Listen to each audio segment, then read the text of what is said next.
Hello, Internet. I am Pastor Recoil, and welcome to my parish.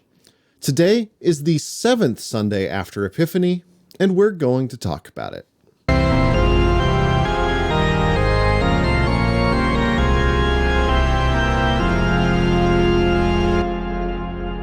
Welcome to Pastor Recoil's Parish, where I talk about some things in the Bible that you may not have heard about in church, either because it's not quite appropriate for all audiences, or it just isn't something that's easy to talk about in a sermon. Today's readings for the 7th Sunday after Epiphany are Genesis 45, 3 through 15, Psalm 103, 1 Corinthians 15, 21 through 26 and 30 through 42, and Luke 6, 27 through 38. This set of readings, especially those from Luke 6 and Genesis 45, remind us of something that those who follow Jesus are called to do, but is also good, if difficult, advice for everyone, especially in our world as it is today. To love the people that we see as enemies. This isn't easy, especially when we're told pretty much everywhere in the media we consume that anyone who isn't exactly like us is an enemy deserving of ultimate destruction. Politics, for instance, is seen as a zero-sum game, where anyone on our opposite side is obviously wrong about everything it is impossible to compromise with. Even minor ideological differences within our teams get crushed mercilessly, with our own interpretations of purity being the most important things. It's incredibly hostile. And while we like to think that only the other side does this, that's never actually the case. Whether you find yourself a conservative or a progressive, you probably find it completely unreasonable to hold the opposite position from you and find nothing redeemable in it. Those people are my enemy, and they must be destroyed. I want to be clear, I'm not saying that means that every position on every issue is inherently valid. There are certainly times when a wrong take is absolutely a wrong take. But even when we encounter people who hold those somewhat objectively wrong views, even when we encounter people who are actively trying to ruin us, we're still called to love them and act in loving ways toward them. Sometimes the loving thing to do is active nonviolent resistance. The examples that Jesus gives in Luke chapter 6 are offering your other cheek if someone hits you, giving up your shirt if someone takes your coat. Both of these actions make obvious the injustice inherent in the first action. One, by asserting your equality as a human when someone treats you as lesser.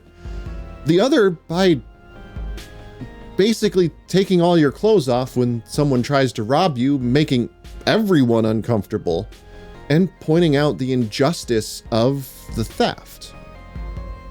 But Jesus gives other examples too. If someone begs from you, give.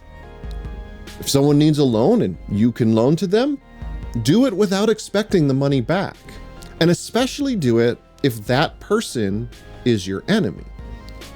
Jesus says that loving those who love you is just normal. It's expected. It's the minimum. But Jesus calls people to a radical kind of love that loves even those trying to do you harm. As Proverbs 25 puts it, if your enemies are starving, feed them some bread. If they're thirsty, give them water to drink. By doing this, you will heap burning coals on their heads, and the Lord will reward you. Genesis 45 gives another example of loving one's enemies. In the resolution to the story of Joseph, found in Genesis 37-ish through 50. Joseph when he was growing up, was a real spoiled jerk. He was his father's favorite, and they both made sure that everyone knew it. To make it worse, he also had dreams in which his brothers were bowing down to him, which he liked to remind them of. One day, his brothers finally got sick of his crap and threw him in a dry well, faked his death, and sold him into slavery in Egypt. While there, after a series of fantastical events, Joseph ended up in charge of Egypt's entire economy, helping the kingdom of Egypt manage a 7-year famine. Well, because of the famine, Joseph's brothers, who, the ones who sold him into slavery in the first place, came to Egypt to buy food, because the famine was also where Joseph was originally from. After another interesting turn of events, Joseph finally revealed himself to his brothers and forgave them, inviting them to live with him in Egypt. This ended up leading to some problems several generations later, but the point is that Joseph, at least in this part of the story, loved his enemies, his brothers, and reached out to them even though they sold him into slavery. Now, he did also make sure that it was safe for him to love them again by putting them through a little bit of a test, but that's all there in the whole story if you want to read it. Joseph's situation is a bit different from what Jesus is describing, namely that Joseph is acting from a position of power, and Jesus' audience largely was not in a position of power. The overall message, though, is the same. Don't just love the people who love you back, love the people who hate you as well. This is a thing that's supposed to make Jesus' followers different, and in doing so, change the world for the better. Now, we're 2,000 years since when Jesus was on the earth, and it's pretty obvious that the world hasn't gotten much better. After a few centuries, Christians got in power and promptly started ignoring all of this. But that doesn't make it any less of a good idea. And if Jesus' warnings in the gospel about God treating us the way that we treat others isn't enough, there's also a perk that appeals to our own sense of vengeance. Be kind to your enemies because it heaps burning coals on their heads. Something that can just give us that special kind of satisfaction.